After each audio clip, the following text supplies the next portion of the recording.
અમે આજે આવ્યા છે ભાવનગર બાજુ પાણી જોવા માટે ભાઈની વાડી છે. કેમ છે ભાઈ? મજામાં? મજામાં ભાઈ, મજામાં. કયું ગામ તમારું? સરકડિયા, સિહોર તાલુકાનું. ઓકે. તાણા સરકડિયા. ઓકે. જિલ્લો? જિલ્લો ભાવનગર. ઓકે. હવે આ જગ્યા પોઈન્ટ આવે છે. હા આની અંદર 1050 પોર કરવાનું છે. હા 2 થી 2.5 નું પાણી થવાની શક્યતા છે. હા. બરાબર. હા હવે ભાઈ મરચી વાવી છે, હા જોઈ લ્યો છે, બતાવો. હા. અને તમે નામ લખાવ્યા પછી કેટલા દિવસે વારો આવ્યો?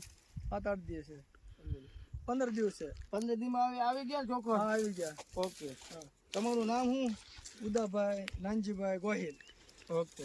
હવે પાણીનો વિડીયો પાછો આવશે તો પાછો આપણે બીજો બરાબર. અત્યારે ખાલી જોવાનો વિડીયો બનાવી છે. હા પાછો પાણી થાય તો પાણીનો વિડીયો આવશે તો પાછો ભેગો કરીને આપણે ચલાવશું. બરાબર. બરાબર. ઓકે. કામ કેવું લાગ્યું? બહુ સારું કામ છે. ઓકે.